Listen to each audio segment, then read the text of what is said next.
Начинать, да?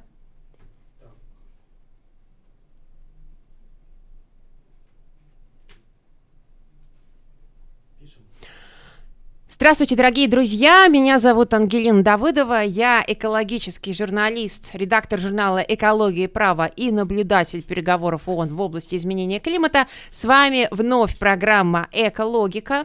Напомню, что мы выходим каждый понедельник в 11:45 на волнах радио «Эхо Москвы» в Петербурге. Нас также можно посмотреть в онлайн, в аудио или видео формате на YouTube. Мы обсуждаем вопросы экологии, устойчивого развития, климата и говорим с российскими и немецкими экспертами. Сегодняшняя тема нашей программы – это вопросы устойчивой мобильности и устойчивого транспорта в городах.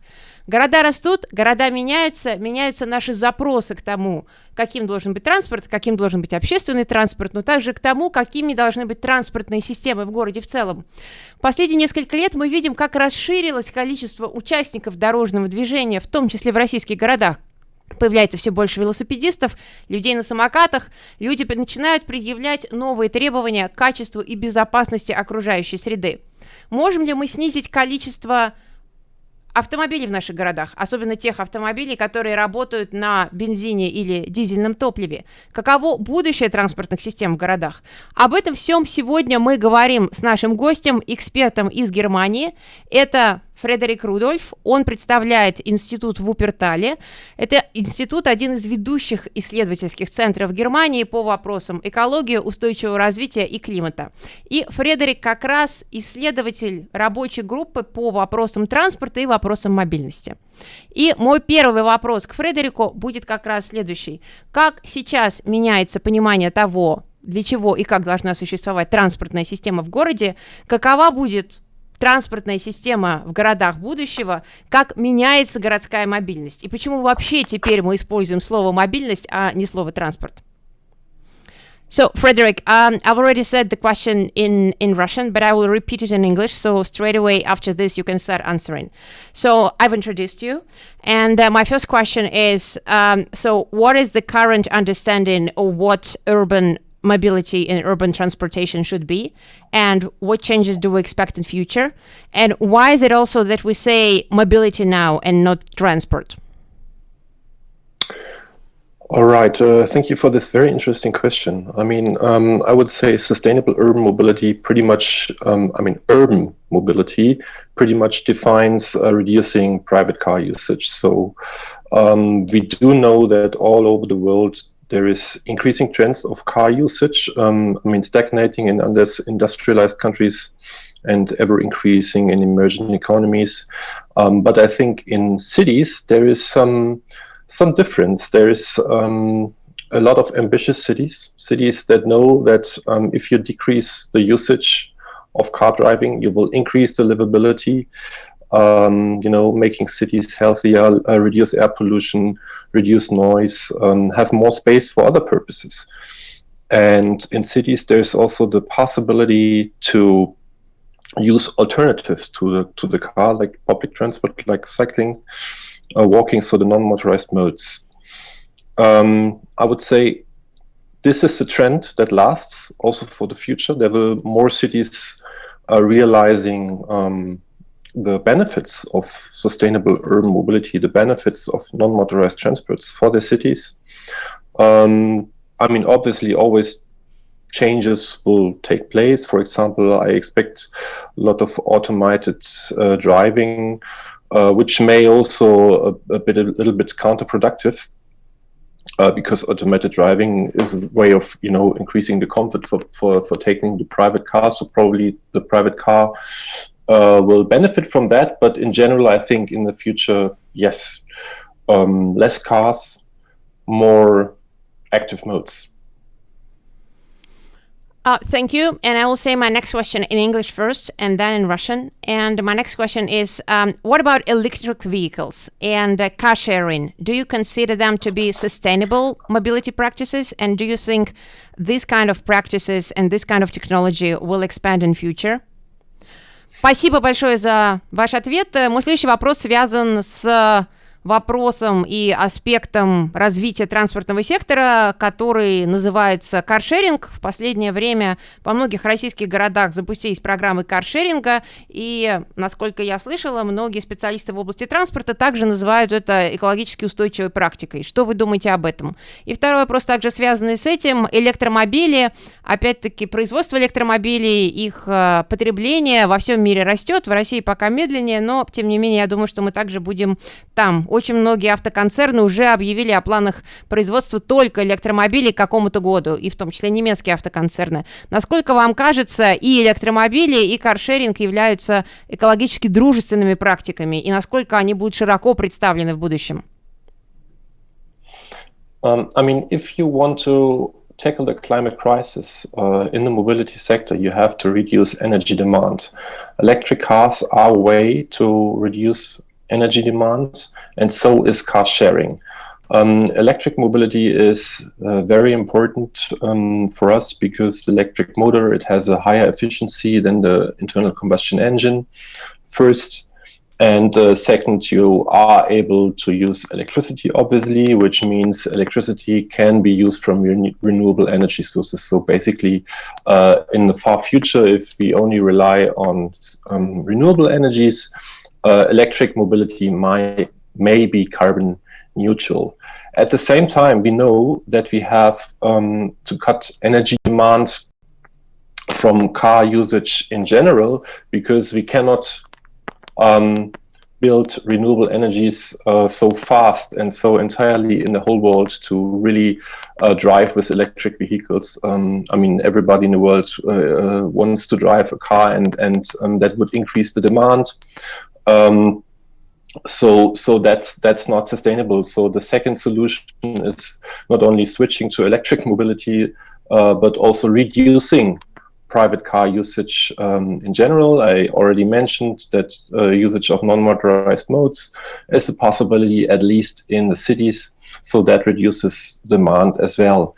And car sharing is a strategy to reduce the reliance of private households on private cars. If a household somewhere in the city says, like, I want to abandon my private car, and they need alternatives. They have the public transport system in Europe. They have the possibility to cycle. But car sharing may be a third alternative then for these households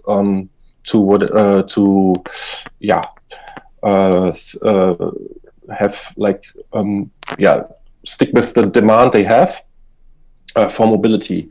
And that brings me to the last point of your question: what is mobility? Mobility, we do not speak about transport, but rather about mobility, because transport is like it's the physical movement from A to B. But mobility is more than just the physical movement. Mobility is a way to do what you want to reach the, let's say, destination that you want to reach. But probably you do not need to be mobile in the physical sense. So, for example, we have home office. Home office is a way of reducing mobility. So that's I think a more proper word for using for expressing the needs of households. Thank you. My next question would be, how do we, like you mentioned a lot and you speak a lot about how we motivate people to use their cars less. What are the best practices to convince people that they do not need to use their car? Maybe you can bring a particular example from Germany, but also something which could be useful for countries where owning a car is still a status symbol, like Russia. And if you want, you can also mention our study here, which has just appeared. I will just repeat the question in Russian now. Спасибо большое за ваш ответ. Вы действительно очень много в ответах на вопросы и ваших комментариях говорите о том, что ключевой аспект мобильности будущего, и прежде всего мобильности будущего в городах, это отказ автомобиля. Но как мы можем мотивировать и поощрять автомобилистов в том, чтобы они использовали автомобиль меньше? Можете ли вы рассказать о каких-то историях из Германии, стране, которая славится своими автомобильными концернами, но также какие-то примеры и какие-то рекомендации, которые могут быть полезны таким странам, как, например, Россия, где во многом автомобиль все еще воспринимается как своего рода статусный символ? Okay, reducing private car mobility in cities basically relies on two strategies. The first strategy is providing alternatives. So public transport, again, non-motorized modes, car sharing is another alternative to the private car. And at the same time, you have to be restrictive with the car usage. So restrictions in urban areas basically can be done by reducing the space for cars, increasing the cost for cars, so for example, through parking pricing, and also increasing the travel times for cars. Those two strategies have to be followed. We call them the push and pull strategies. So providing alternatives to the car, but also being more restrictive. I would say this is a very effective strategy all over the world. Cities who are very ambitious and those cities who are also very stringent with their measures, they will have success. So basically, in Germany, I mean, the cities, they do know that this is what you have to do. Not all of them basically also implement this knowledge, but there is, for example, the city of Munich, which is a big city, which is a prosperous city, which is also a growing city. So you have a lot of pressure of inhabitants are searching for space to live there. There's a lot of commuting, so many people traveling into the city in the morning and want to go outside in the evening. And basically, the city simply does not have, the city of Munich, enough space to accommodate for more car usage. So what do? They literally, they reduce the lanes for cars, and instead of that, they build cycling lanes, and they build very wide cycling lanes. For example, I think the new cycle lanes in Munich, they are built in a width of 2 meters and 2.30 meters. The legal threshold is, if you build a new cycle path, 1.60. So you can see here they are really ambitious and encouraging cycle usage. At the same time, again, as they do it on former car lanes, they also reduce the space for cars, and in so doing, they increase the travel time for cars. So that's a nice push and pull strategy. Increasing the parking pricing, I already said that. Providing incentives for usage of public transport. Those kinds of strategies the city of Munich does. And I would say this applies not only for, let's say, German cities or cities in industrialized countries, but also all over the world.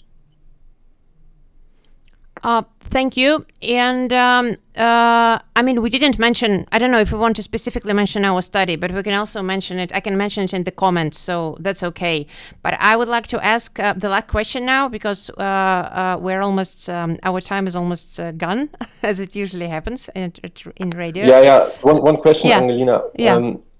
Is my answers are quite too complicated, right? No, they're good. No, they're perfect. No, yes, they're fine. Okay. Yeah.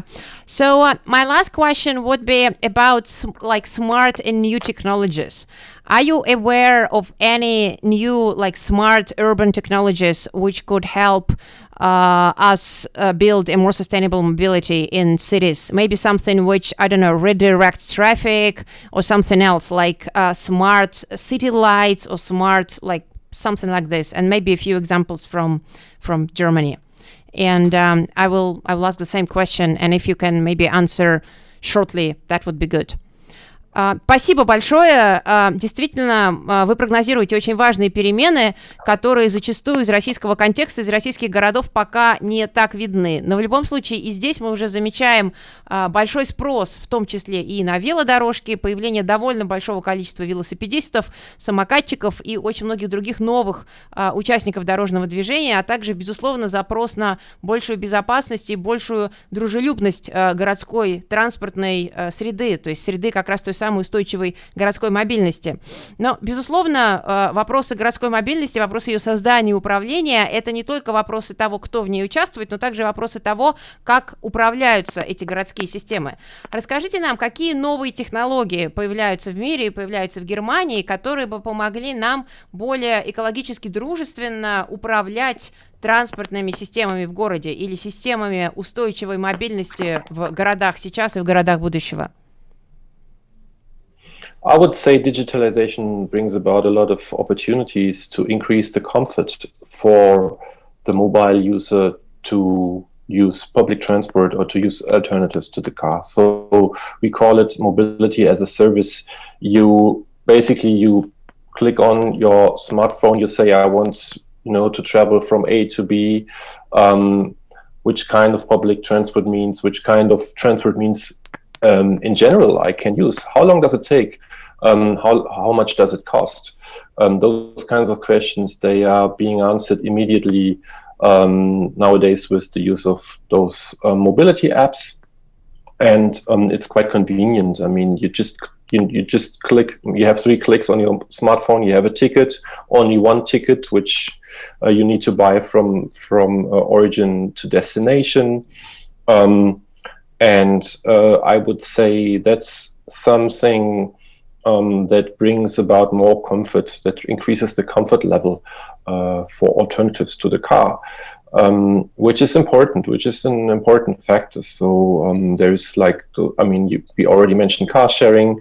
You could imagine a combination of different transport modes, like public transport, car sharing for one trip, which could be bought with a digital ticket. I think that's very important. Thank you, Frederick. I will wrap up now in Russian, so please stay with me for a couple more minutes in video. Спасибо большое, Фредерик. Наш разговор, к сожалению, подходит к концу. Действительно, мы затронули сегодня очень много важных тем. Почему сейчас говорят мобильность, а не транспорт? Каково будущее транспортного сектора в городе? Почему надо меньше использовать автомобилей? И какие поведенческие и технологические решения уже существуют? Вы также рассказали нам много интересных нововведений, которые реализует крупный германский город Мюнхен. Безусловно, я думаю, что все это будет крайне полезно для наших слушателей в Санкт-Петербурге, а также в других городах России. Напомню, что с вами была программа «Экологика», Ангелина Давыдова, экологический журналист. Мы выходим раз в неделю по понедельникам в 11:45 на волнах радио Москвы в Санкт-Петербурге. Нас также можно смотреть в онлайн, на YouTube или на сайте радио «Эхо Москвы» в Петербурге. Оставляйте ваши комментарии, ваши вопросы. До скорых встреч, друзья! That's it, Frederick. Thank you so much for it. Thank you. So you will I